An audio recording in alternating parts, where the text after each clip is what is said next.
Welcome to this lecture on the philosophy of education, which is on axioms, or the study of values, or axioms. Right here, study of values or axioms. Now, in the other lecture on ontology, we established from our point of view, now not from any God's point of view, for many other superhumans' point of view, as teachers, this is what we have established, that existence includes all of these things. They are possibilities. We're not here to prove whether they exist or not. And we're not here to deny whether they exist or not. We're going to accept that because we see all of these, we see rocks, insects, animals, gods, others, aliens. So we give them existence, or we say they might exist. Therefore, we as teachers have to be able to deal with them or educate them. All right, so what would be the next thing you look at with these existing things, or existence as I call them, T-E-N-T-S on that? We look at the values. What's valuable to these groups or these categories or these existence? Some of them will be different than others. We have what I call the primal values and the created values. And that's what you have to look at when you're trying to deal with one of the human, or you're trying to train an animal, or somebody hired me to teach an angel something. I have to say, okay, what are the values that existing thing takes upon itself? What does it create? What values has it created? Or what values just go along with its very existence? So let me start out now saying, okay, we've established that. Now we want to look at the values of all these things. So I say primal. Now that means the basic things. And again, the rock isn't going to tell you, I need a resting place. I value that there's matter that I can sit on. We're the ones doing that. But I guess you could say, well, if the rock could speak, then maybe he would say that. This is what I'm assuming. If that rock could talk, he would say, hey, I might not need all these, but I need some safety. I need a place to rest. Then as you move to insects, you say, well, I got to have energy. You got to move. You got to stay alive.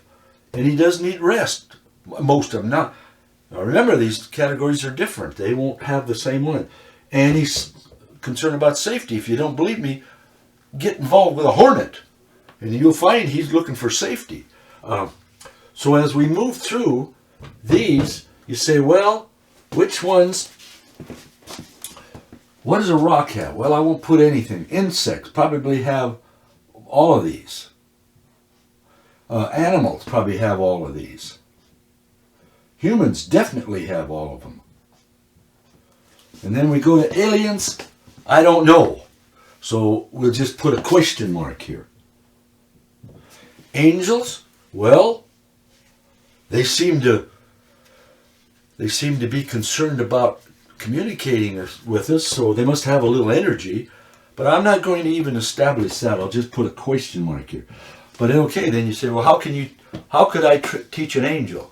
Well, I'd have a rough time. But you can't say, well, I'll go and teach this alien or this angel or whatever other being it is, if you don't know what its values are. So I'm going to put question marks here because we haven't established that. Because at this point, I'm probably thinking more of humans. As a teacher, you say, well, we teach humans. I don't even train animals. Okay, now after those primal values that we've kind of assigned to these groups of existence, let's look at the created. Now, who creates that? Well, I don't think a rock does. I don't think the insect creates any values, because here's some of the values that are created. Rules, mental constructs, like that is a wonderful way to be. Goals, purpose, respect, true and false. Rocks and insects probably don't do that, and animals don't either. I suppose animals might start to get rules, or, that, hey, I'm stronger than you, don't attack me. The lion tells the little dog, he says, don't attack me. I don't know if that's a rule or not, but it's kind of understood. Now, here's where it starts on the created values, is with the humans, because they make rules, they make mental constructs, they try to figure purpose, respect, true and false, goals. They've got all of them and more. I just have a few here. And this is what makes it very difficult to teach humans, because they'll ask you to, well, can you educate me? Well, all right, what are your values? Well, there's so many, and a teacher goes into a 6th grade room teaching that, and you can see the values that the children have. Now, a lot of them are common because, we're indoctrinated to have common values. That's how we survive as a society. But you do something a little different, and you'll have a parent saying, well, we don't believe in that. I've had this happen. Well, you say, okay, I wasn't aware of that. I thought, you were, because they might be a different religious group. They might have different goals in life. I want my kid to be this. I don't want my kid to be that. I don't want him to associate with this. I don't want him to say the wrong words. And so the teacher has to get into all of that. And that's complicated. Now, if we go to aliens, I guess I'm not giving much time to these groups because we don't know what their values are. I haven't been asked to teach any of them.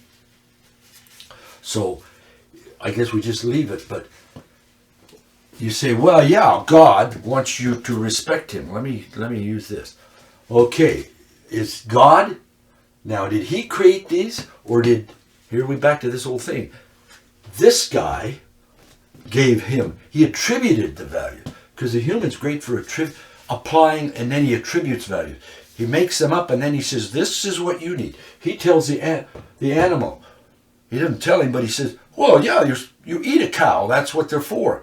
The cow would say, no, that's not what I'm for. But this human here creates all these values. He even creates them. Now I'm going to get in trouble here because he said, no, God's really out there. Well, that's another human value that you think he's out there, or she's out there, or they are out there.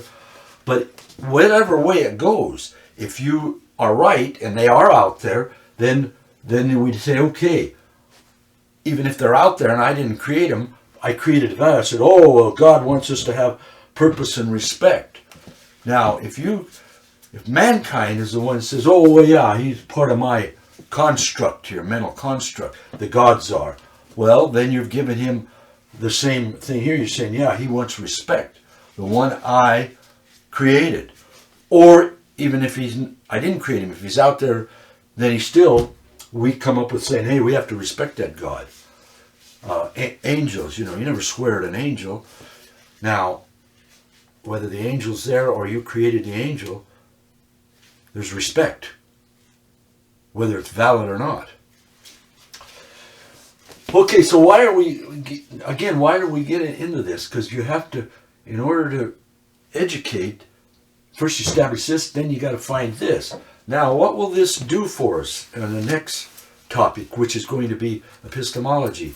The combination of existing, how they exist, and their values will lead you to draw a conclusion or establish some kind of understanding what is knowledge, because that's what we're always after, knowledge. We want to teach our children. We want them to have knowledge. These will help you get to that, to establish, okay, I'm the teacher here. What is knowledge? What do you want to memorize something? Do you want to be able to figure out a problem? Do you want to be able to build something? So that's where this is leading. So into the next topic, which is epistemology. Okay, thank you very much.